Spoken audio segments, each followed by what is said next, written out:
Dua hal yang membuat karir macet. Yang pertama adalah tidak punya tujuan di dalam berkarir. Banyak orang terjebak di dalam pemahaman yang keliru, yaitu ketika menginginkan menjadi manajer, menginginkan menjadi general manager, atau menginginkan menjadi direktur, merasa tidak baik, ambisius, serakah, dan perasaan-perasaan negatif lainnya. Padahal semua orang berhak dan boleh baik-baik saja menginginkan posisi tertentu selama upayanya profesional. Yang menjadi tidak baik adalah ketika upayanya tidak profesional, curang, dan sebagainya. Itu yang membuat tidak baik. Tetapi selama upaya kita itu profesional, justru itu yang diinginkan perusahaan. Anda menginginkan posisi tertentu dan kemudian Anda membekali diri untuk mencapai itu. Nah, kalau kita tidak punya tujuan seperti itu, kita menjadi tidak terbimbing, nggak jelas apa yang harus kita lakukan. Ini kemudian membuat kita tidak punya advantage, tidak punya nilai tambah. Tapi kalau kita menginginkan, aku ingin posisi seperti itu, maka upaya kita ini terbimbing. Untuk menduduki itu, saya harus training ini, dan ini, sertifikasi ini, dan ini. Dan kemudian mungkin saya perlu studi lanjut, S2 misalnya. Jelas apa yang harus dilakukan, jelas untuk membekali kita supaya punya nilai tambah. Tapi kalau kita nggak punya tujuan, ya kita menjadi tidak jelas harus berbuat apa. Sehingga nilai tambah kita nggak ada dan yang terpilih orang lain yang punya nilai tambah. Yang pertama.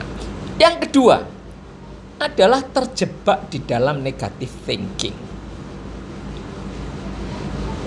Orang-orang yang punya pikiran negatif, kosakata di dalam pikirannya penuh dengan kata-kata negatif.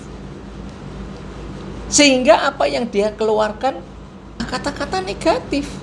Sikap-sikap dia negatif. Dan ini membuat komunikasi menjadi tidak menarik, tidak nyaman, bahkan sering menyakiti orang lain, menyakiti temannya, menyakiti atasannya, sulit diajak kerjasama. Dan ironisnya, dia juga negative thinking terhadap dirinya sendiri, sehingga merasa tidak layak, merasa kecewa dengan dirinya. Akhirnya semangatnya tidak ada, dan kinerjanya kemudian memburuk. Sikapnya tidak bagus, komunikasinya tidak bagus, kinerjanya tidak bagus. Apa yang diharapkan oleh perusahaan dari orang seperti ini? Nah, terus bagaimana mengatasinya? Ya berubah. Sejak kita menyadari karir kita mandek, berubah dari negative thinking menjadi positive thinking.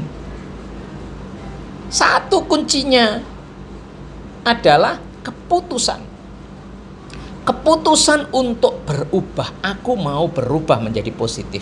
Lalu latih setiap hari. Latih setiap hari.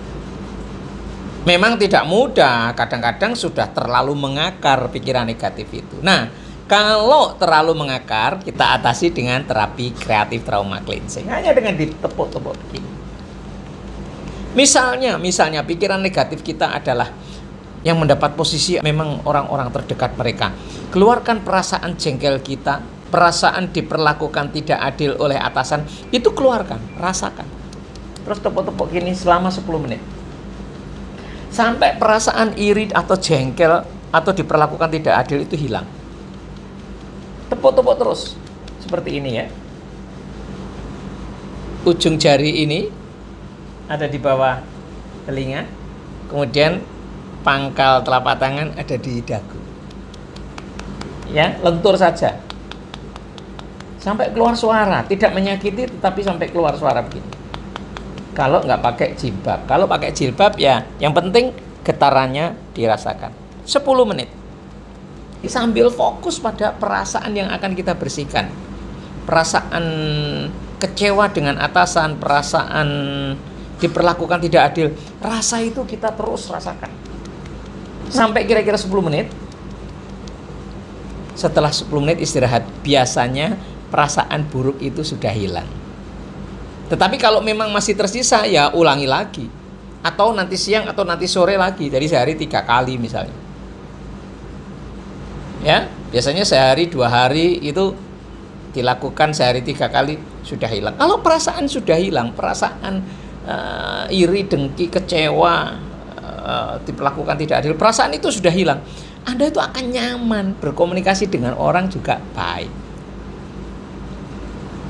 Misalnya perasaan buruknya itu adalah terhadap diri sendiri. Saya memang selalu sial. Nah, itu keluarkan. Perasaan selalu sial itu rasakan. Peristiwa-peristiwa sial itu kumpulkan. Kemudian pilih peristiwa yang paling sial. Kemudian rasakan. Kecewa terhadap diri rasakan. Terus tepuk-tepuk seperti ini 10 menit. Terus fokus pada perasaan kecewa terhadap diri sendiri. Ya, yang sial itu misalnya 10 menit sampai perasaan sial itu hilang. Misalnya perasaan tidak layak misalnya, ya sama seperti itu. Kalau perasaan yang muncul banyak, Pak, pilih satu, bersihkan dulu satu dulu, fokus satu sampai bersih satu perasaan. Misalnya perasaan selalu sial. Dulu itu dulu. Jadi membersihkannya satu persatu. Dicoba, saya tunggu hasilnya. Semoga sukses.